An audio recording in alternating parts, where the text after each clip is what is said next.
नौली 4 तरीके से होती है।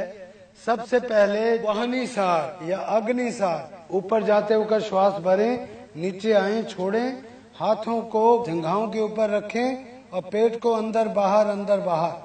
शास्त्र कहते हैं 100 बार अगर नित्य प्रति किया जाए तो 2-3 महीने में नौली कर्म में परफेक्शन होने लगती है। जो भी व्यक्ति नौली करना चाहता है खाली पेट करे, खाने के पहले करे, जो भी करे, खाना खाने के बाद नहीं करना। सुबह सुबह लैट्रिन वगैरह होने के बाद करना चाहिए। अब पेट को अंदर दबा के रखो, इसको कहते हैं उद्यान बंद, खींच के रखो अंदर को।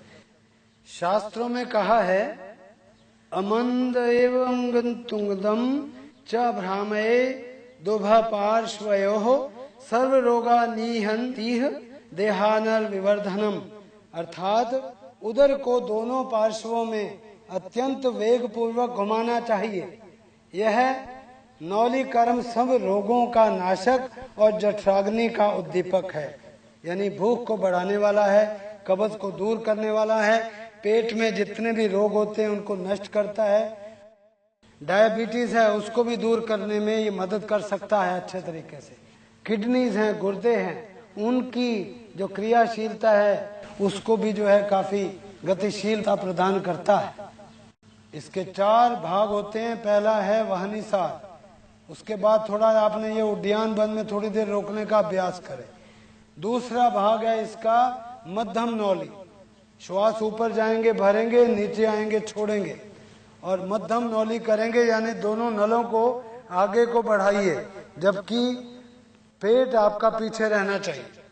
इसको बार बाहर निकालिए और अंदर ले जाइए, फिर बाहर निकालिए, फिर अंदर ले जाइए।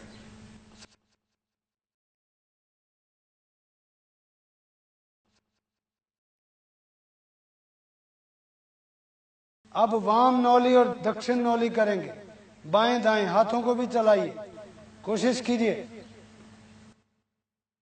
बाएं से दाएं, दाएं से बाएं दोनों को।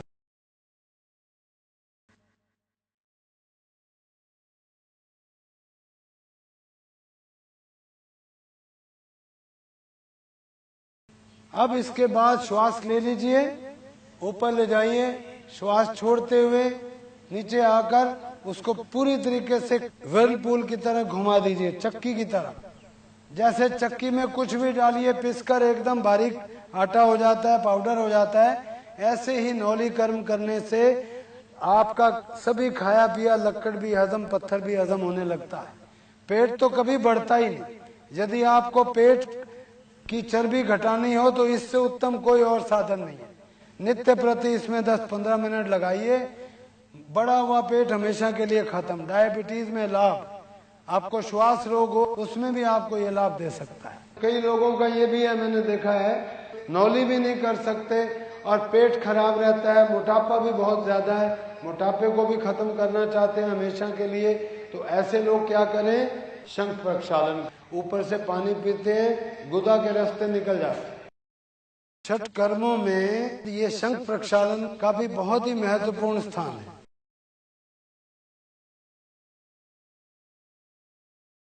एक ग्लास निवाया गर्म पानी पिएंगे, हल्का सा नमक डाला हुआ, कागासन में बैठकर पीते हैं, और फिर 5 आसन कुल मिला के ये करेंगे कागासन समेत। ये उद्राकर्षण आसन है। ये जो हो गया, ये 3 बार करेंगे हर आसन को। इसको कहते हैं उद्राकर्षण आसन। जिनको घुटनों में बड़ी तकलीफ रहती है वो ऐसे आसन को नहीं करेंगे। ये हो गया शंख प्रक्षालन का दूसरा आसन। पहला था कागासन, जिसमें बैठकर इन्होंने पानी 1 गिलास पिया। ये तीसरा आसन है तिर्यक भुजंग आसन। पीछे देखिएगा, पीछे देखिएगा दूसरी वाली एड़ी को, फिर ऊपर हिप को उठाइए ऊपर, और फिर जाइए नीचे, और फिर दूसरी तरफ देखिए। यदि आप दाएं कंधे के ऊपर से देख रहे हैं तो बाईं एड़ी को देखेंगे, और बाईं तरफ से देख रहे हैं तो दाईं को देखेंगे, अपोजिट हील को। कम से कम 3-3 बार एक आसन को करना चाहिए।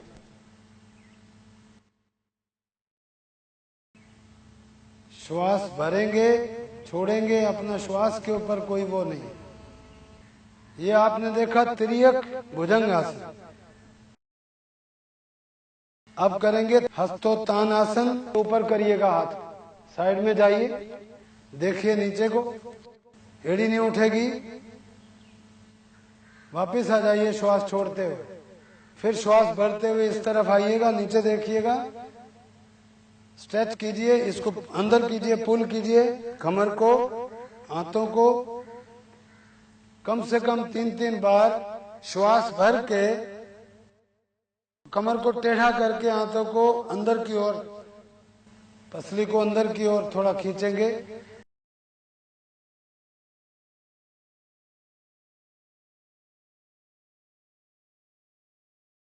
अब लास्ट आसन करिएगा तिर्यक कटी चाल।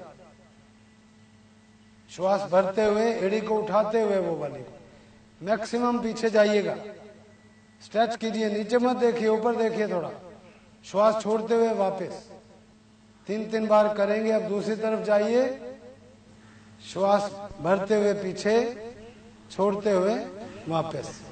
जिनको हाई ब्लड प्रेशर रहता है, घुटनों में बड़ी तकलीफ रहती है, ऐसे लोग खास तौर पे इस क्रिया को नहीं करेंगे। और यदि वैसे भी करने में आपको कोई डिफिकल्टी आए तो फिर किसी योगी के यहाँ जाकर सीखना चाहिए, अपने आप देखा देखी नहीं करना चाहिए। एक बार फिर करिएगा, एक एक गिलास और पीजिएगा। ये क्रम बार बार दोहराया जाना चाहिए। पानी पी लेते हैं और फिर से 3-3 बार एक आसन को करते हैं। ये 5 आसन है आपके। यही क्रम आखिर तक करते रहना चाहिए जब तक आपका जल जो है आपके गुदा मार्ग से बाहर न निकले। पहले गंदा पानी निकलेगा, फिर थोड़ा साफ निकलेगा, फिर बिल्कुल साफ निकलेगा। जब एकदम शुद्ध पानी निकले बाहर, तब समझना चाहिए कि आपका शंख प्रक्षालन अथवा वारिसार क्रिया संपूर्ण हुई। उसके बाद दिन भर आप थोड़ा आराम करेंगे और दलिया, खिचड़ी, फलाहार वगैरह या थोड़ा दुग्ध आहार आदि ले सकते हैं। उसके अलावा और कुछ नहीं लेना चाहिए। कोई श्रम युक्त कोई भी काम नहीं करना चाहिए, तभी आपको लाभ होगा। इससे सैकड़ों बीमारियां दूर होती। कॉलन कैंसर तो 100% होता ही नहीं किसी को। कब्ज जड़ से मिटती है, कभी कब्ज रहती नहीं। गैस, एसिडिटी, डायबिटीज वालों के लिए भी, और जो बहुत मोटे लोग हैं उनके लिए भी ये बस रामबाण का कार्य करता है।